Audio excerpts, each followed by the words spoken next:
gente! Sejam bem-vindos ao canal Diário de Mamãe. Eu me chamo Adriana Nardelli.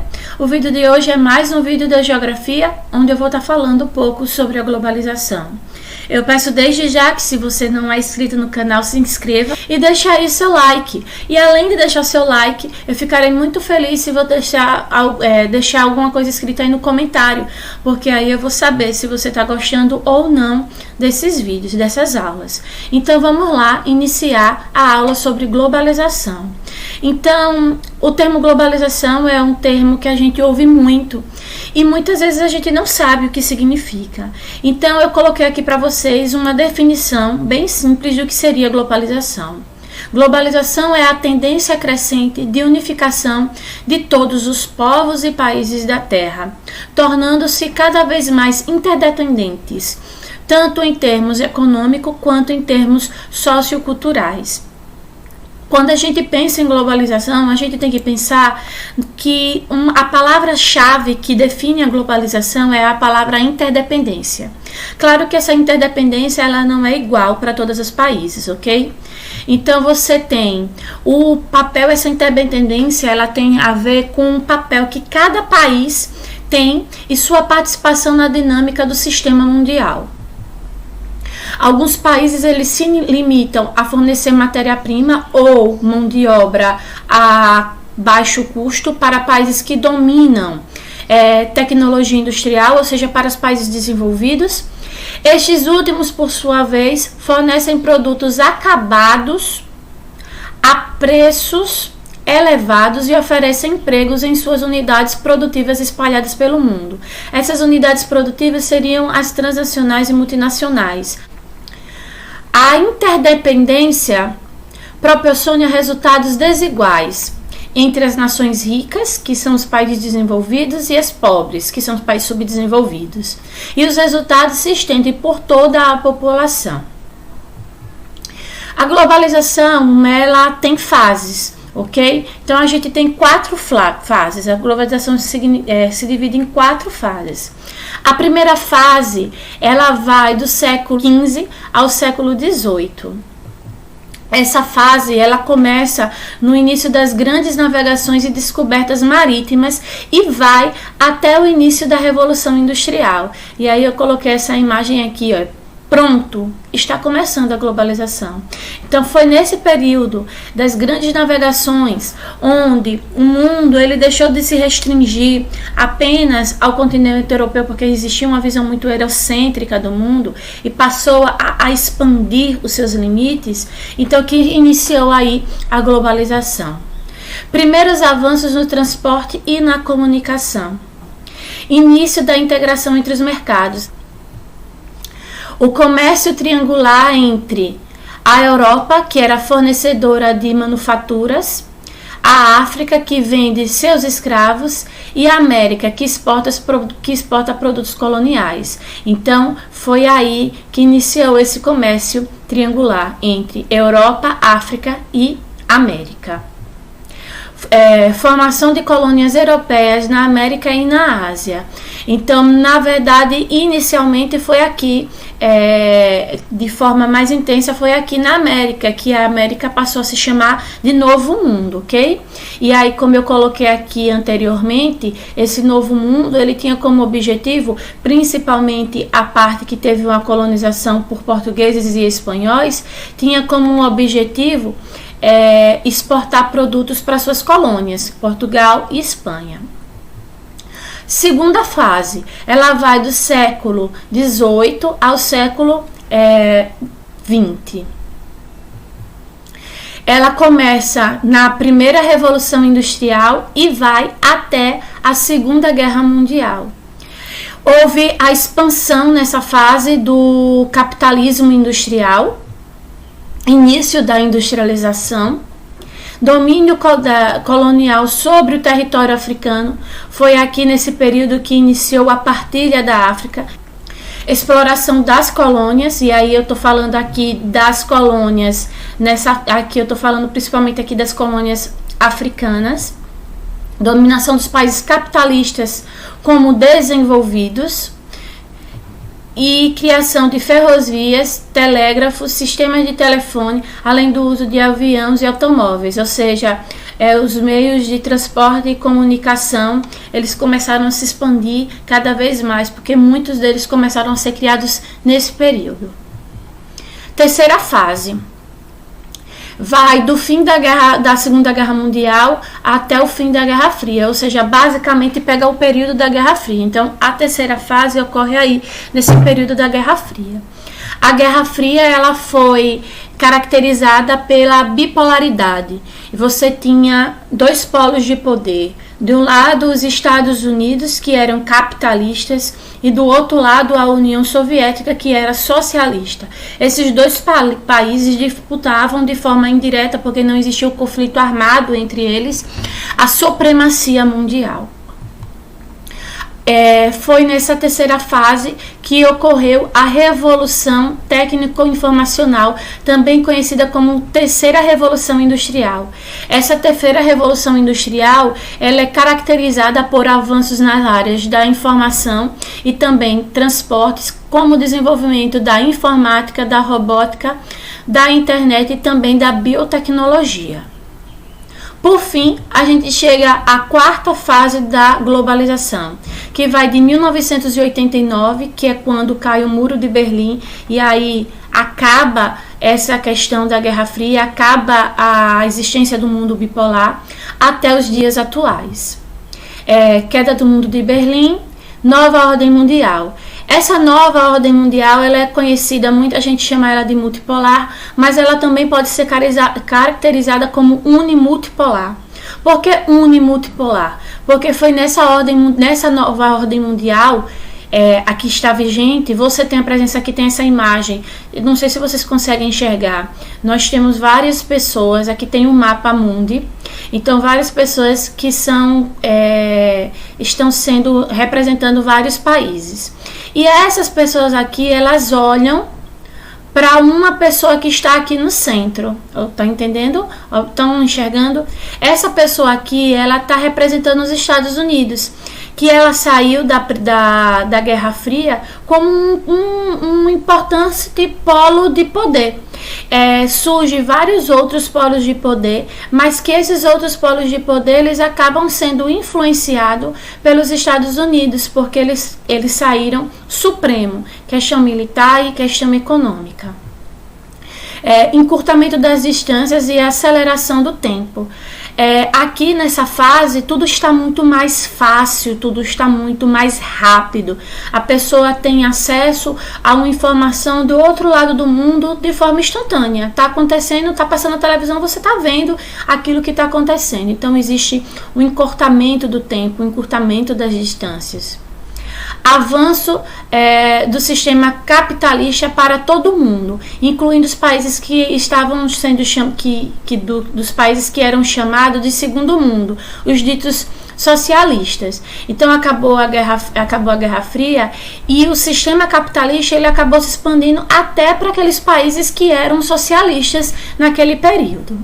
E aí, como eu falei, consolidaram-se o poderio econômico e militar dos Estados Unidos e a formação de polos secundários, tais como a União Europeia, a China e a Rússia. Então, esses países aqui, essas pessoas aqui, representam esses polos secundários, representam esses países que hoje em dia têm grande importância mundial, mas que superior a todos eles está aqui a figura dos Estados Unidos. Quais são as principais características da globalização? Então você tem aumento das relações econômicas entre os países. Essas relações, elas não são iguais, ok? Então claro que tem países que acabam se beneficiando muito mais do que outros.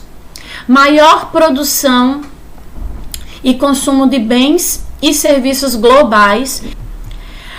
Informação disseminada de forma instantânea.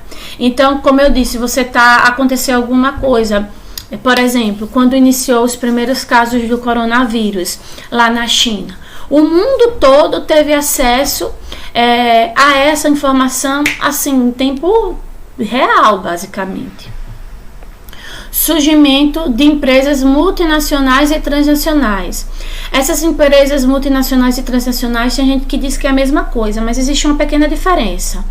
A multinacional, ela tem a sua sede em um país e tem filiais que estão extremamente ligadas a esse país sede. Já as transnacionais, ela é uma empresa que ela vai ser espalhada pelo mundo, não necessariamente uma filial dependente, em que ela depende do que a sua matriz passa para ela. Não, essas transnacionais, elas são interdependentes. Então você tem, por exemplo, a Coca-Cola é dos Estados Unidos. Ela se originou nos Estados Unidos, mas ela atua no mundo todo. Por que ela é uma transnacional? Porque em cada parte do mundo ela procura atender a sua peculiaridade e ela não está vinculada diretamente à sua sede nos Estados Unidos, aos Estados Unidos. Então, em cada parte do mundo, em cada país que ela se instalou, ela é independente. Então, por exemplo, a Coca-Cola, ela trabalha com um marketing que ela faz com que você pense que ela é um produto nacional. Ela vai trabalhar até com o sabor que aquela população mais aceita. Então, a Coca-Cola que a gente tem aqui no Brasil não é a mesma Coca-Cola que a gente tem nos Estados Unidos, que a gente tem em um país africano, que a gente tem em um país europeu. Tem o mesmo nome, mas o sabor ele é diferenciado, porque a Coca-Cola ela vai aderir à peculiaridade que cada país, cada local tem. Até aqui dentro do Brasil, a gente tem diferença no sabor da Coca-Cola, quanto mais fora. Surgimento de blocos econômicos e diminuição de barreiras econômicas. Então, para fortalecimento do comércio mundial, os países eles se uniram em blocos e aí para terem relações econômicas mais fortalecidas. Esse aqui é o assunto de um vídeo, ok? Avanço tecnológico e meios de comunicação. A economia informal é uma característica da globalização e essa economia informal ela está relacionada com uma outra coisa, que é o aumento do desemprego. Essa economia informal ela existe porque o desemprego ele aumenta cada vez mais nesse mundo globalizado. Mas eu vou explicar para vocês melhor daqui a pouco. Então a gente tem aqui essa imagem e aí a gente tem assim: e viva a globalização! Aí você tem aqui a Arábia Saudita, aqui tem barris, esses barris estão representando o petróleo, e aqui você tem uma bomba vindo dessa área da Arábia Saudita. A Arábia Saudita é um dos maiores produtores mundiais de petróleo. E aí essa bomba cai aqui no Brasil, aí vem aqui, olha. Aí vem a bomba do aumento da gasolina. Por quê? Porque, por exemplo, a Arábia Saudita, que é um grande produtor, se aumentar o preço do petróleo aqui, consequentemente não só o Brasil vai ser afetado, mas todo o mundo. E isso acontece por conta da globalização. Por isso, e viva a globalização. Então você tem as questões positivas, mas também tem o negativo. Uma crise econômica inicia em um país e chega aqui. O coronavírus iniciou na China e hoje é uma pandemia, está espalhada por todo o mundo por conta da globalização. Desemprego, consequência perversa da globalização.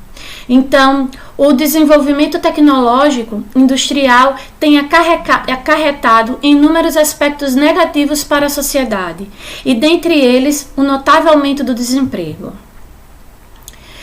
No mundo globalizado, a substituição da mão de obra pelas máquinas e pelo elevado desenvolvimento da informatização tem gerado um aumento muito significativo do desemprego e da exclusão social.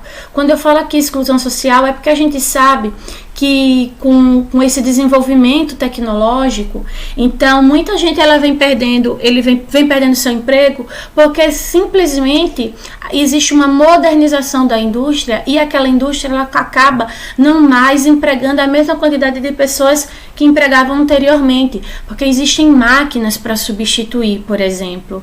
E aí você acaba tendo uma exclusão social, você acaba tendo uma minoria com muito dinheiro vivendo em condições de vida assim até impensáveis de existência, né? A gente, pobres, médios, mortais, a gente não tem nem noção do que é ser rico enquanto você tem uma grande parte da população vivendo em miséria, vivendo sem condições de moradias dignas, vivendo sem uma saúde de qualidade, vivendo sem uma educação de qualidade. Então existe uma desigualdade social muito grande, uma exclusão social. Então não é todo mundo que é incluído nessa vida de qualidade, nessa vida integrada, nessa vida maravilhosa da globalização.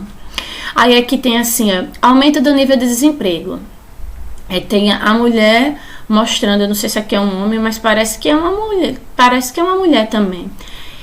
É uma estampa que está super na moda, pé na bunda. Por que pé na bunda? Porque tem muita gente perdendo emprego por conta da globalização.